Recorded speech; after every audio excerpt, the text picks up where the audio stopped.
Baik, selamat sore menjelang malam untuk kita semua dimanapun Anda berada. Apa kabar Anda hari ini? Pendeta. Sore Sore, Pendeta. Pendeta. Yuk. Sore Pendeta. Selamat sore. Oke, selamat sore juga. Baik, terima kasih banyak kita masih diberikan kesempatan oleh Tuhan untuk bisa berkumpul dan membahas satu materi yang cukup pada malam ini yang saya beri judul Baptisan versus pertobatan. Ya, kenapa versus? Ada yang ingin saya sampaikan berdasarkan research yang saya buat dengan dasar-dasar yang sudah ada. Oleh sebab itu, izinkan saya untuk memberikan share screen.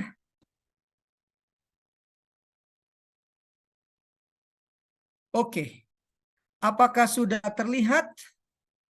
Sudah, Pendeta. Sudah. Oke, saya besarkan saja.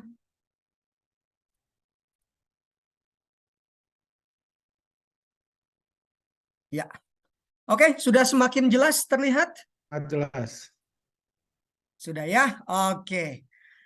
Saya sudah katakan tadi judulnya adalah baptisan versus pertobatan. Kalau versus berarti ada sesuatu yang berlawanan. Perlawanannya, apakah ini konteks yang positif atau konteks yang negatif? Mari kita membahasnya bersama-sama. Hari Minggu kemarin, saya pulang dari Cianjur. Hari Sabatnya itu saya ke Minggu saya pulang ke Bandung. Dan di sore hari kira-kira jam 3 saya mendapatkan undangan untuk mengikuti acara ulang tahun salah satu anggota gereja di daerah Parompong ini. Saya diminta berdoa di sana.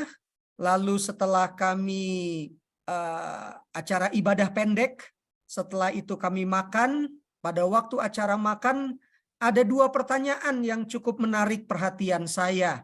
Mereka memberikan satu kesaksian. Ini orang yang berbeda. Yang satu bertanya, Pak Pendeta, saya mau bertanya. Ya, pertanyaannya apa?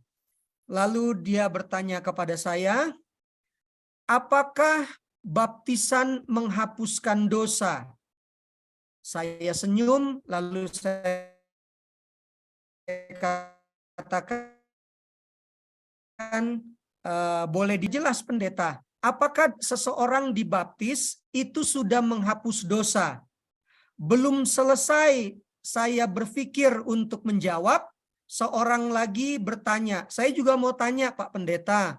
Yang saya mau tanyakan adalah, apakah ketika seseorang diminyaki, dalam kondisi tentunya sudah menurut pengamatan sudah memerlukan peminyakan, dan ketika peminyakan itu terjadi, apakah peminyakan itu menghapuskan dosa juga?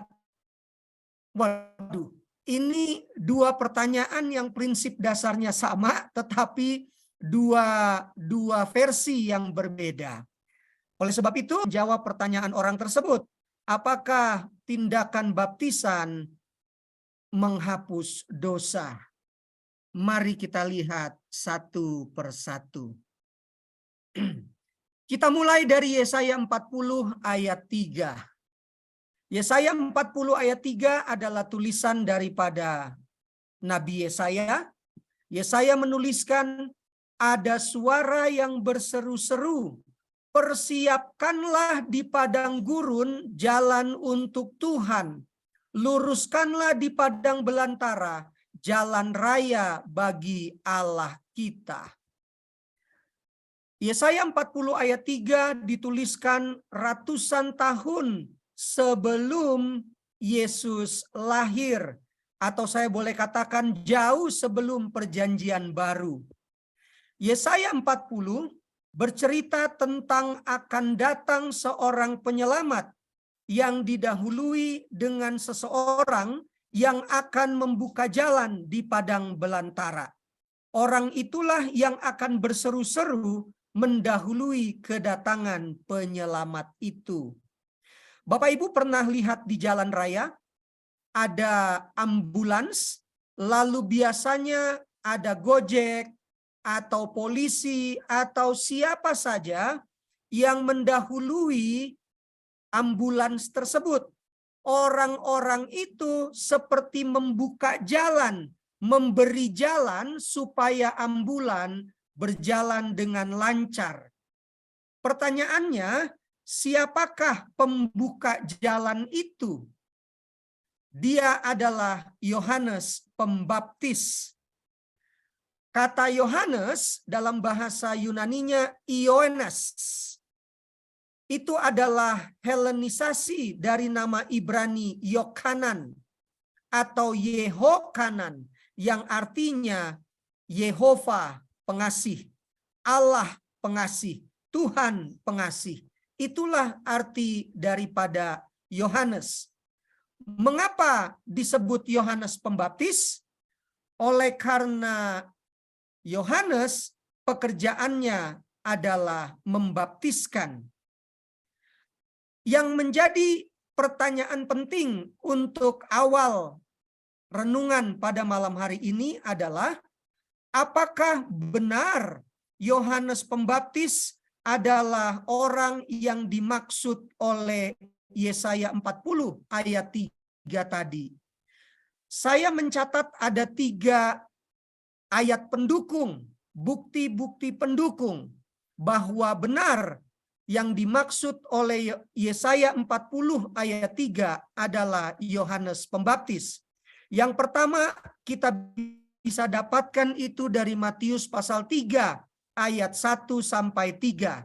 Pada waktu itu tampillah Yohanes Pembaptis di padang gurun Yudea dan memberitakan, bertobatlah sebab kerajaan sorga sudah dekat. Sesungguhnya dialah yang dimaksudkan Nabi Yesaya ketika ia berkata, ada suara orang yang berseru-seru di padang gurun, persiapkanlah jalan untuk Tuhan, luruskanlah jalan baginya. Yang kedua, kita bisa dapat itu dalam Markus 1 ayat 2, 3, dan 4.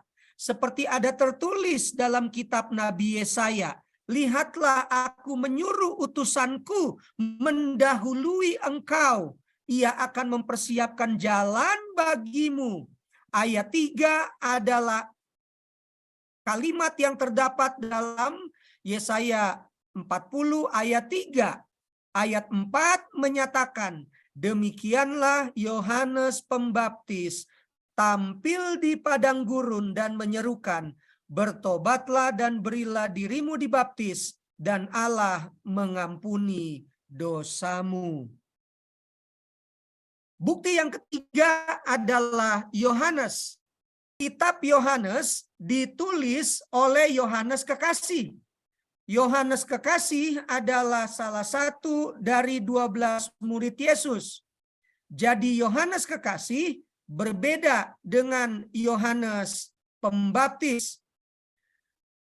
Yohanes Kekasih mencatatkan kesaksian Yohanes Pembaptis dalam Yohanes 1 ayat 19 sampai 23. Saya langsung saja ke ayat ke-23. Yohanes Pembaptis sendiri yang berkata, akulah suara orang yang berseru-seru di padang gurun.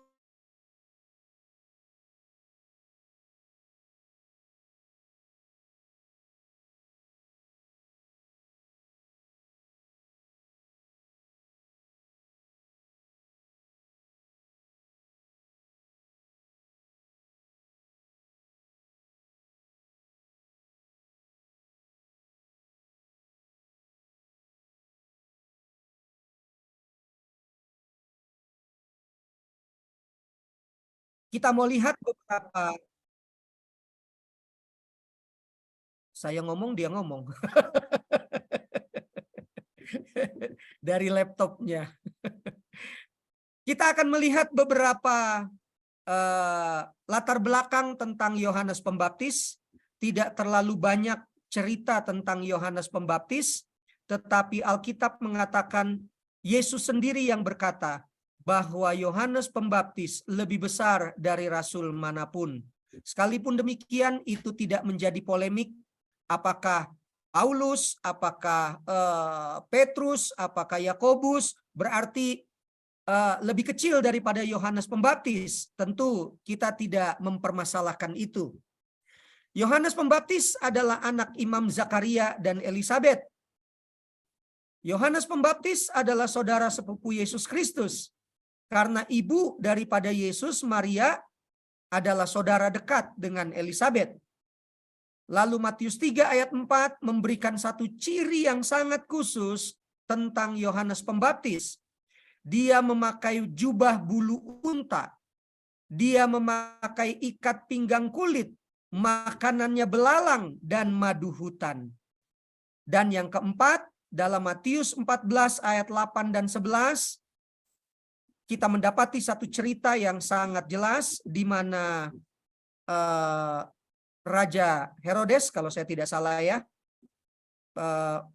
menyatakan kepada anaknya, waktu itu mereka sedang pesta, apa yang kau inginkan setengah dari kerajaan pun akan kuberikan. Lalu anaknya dihasut oleh ibunya, dan ibunya berkata, mintalah kepala Yohanes Pembaptis. Itulah sebabnya di Matius 14, Yohanes Pembaptis akhirnya dipancung. Tentu ini suatu cerita yang miris ya. Seorang yang sudah dinubuatkan untuk menjadi jalan pembuka bagi Yesus Kristus, tetapi akhirnya harus mati dipancung kepalanya. Ada satu hal yang menarik dari keempat latar belakang daripada Yohanes Pembaptis, yaitu di dalam Matius 3 ayat 4 tadi, di mana dia memakai jubah bulu unta, ikat pinggang kulit, dan makanannya belalang dan madu hutan. Ini mempunyai latar belakang, Bapak Ibu. Kenapa Yohanes seperti itu? Saya mendapati latar belakangnya dalam buku Alfa dan Omega jilid 5 halaman 91 dan 96. Pada zaman Yohanes Pembaptis, bangsa Israel berada dalam keadaan gelisah dan tidak puas. Setelah Arkelaus, siapa Arkelaus? Dia adalah anak Herodes yang menggantikan Herodes. Sehingga ketika Yusuf dan Maria akan pulang dari Mesir kembali ke Bethlehem, mereka melihat bahwa Arkelaus naik menjadi raja Yudea menggantikan ayahnya, dan Arkelaus dikatakan jauh lebih jahat daripada ayahnya, maka Yusuf dan Maria tidak jadi ke Yudea. Mereka melanjutkan perjalanan ke Galilea dan tinggal di tempat asal mereka, yaitu di Nazaret. Setelah Arkelaus dipecat sebagai raja Yudea, maka Yudea berada di bawah kendali Roma. Kelaliman dan pemerasan oleh gubernur-gubernur Roma, masuknya lambang-lambang dan kebiasaan kekafiran membuat orang Israel memberontak. Pada saat yang bersamaan, keserakahan akan kekayaan, cinta akan kemewahan, kepelesiran cabul, pesta-pesta dan minum-minum, dongeng-dongeng dan kesalahan, semuanya sudah menjadi pertunjukan setiap hari. Disinilah Yohanes berdiri sebagai seorang pembaharu. Cara hidup Yohanes Pembaptis seperti nabi-nabi perjanjian lama. Dengan kata lain, kenapa Yohanes memakai jubah bulu unta dan ikat pinggang kulit, makanannya belalang dan madu hutan? Dia tidak setuju dengan keadaan yang terjadi saat itu. Dia mencoba mempraktekkan hidup sederhana. Yohanes Pembaptis hidup seperti Elia Yohanes Pembaptis hidup sederhana dengan memakai dari bahan bulu unta yang diikat dengan ikat pinggang kulit. Dia makan belalang dan madu hutan serta minum air jernih dari bukit-bukit di sekitarnya. Selama hampir 30 tahun lamanya, Yohanes Pembaptis tidak hidup di kota. Dia hidup di hutan. Dia hidup di padang, jauh dari keramaian. Tetapi di dalam kesendiriannya itu, Tuhan memakai Yohanes Pembaptis, mempersiapkan dia untuk membuka jalan bagi juru selamat.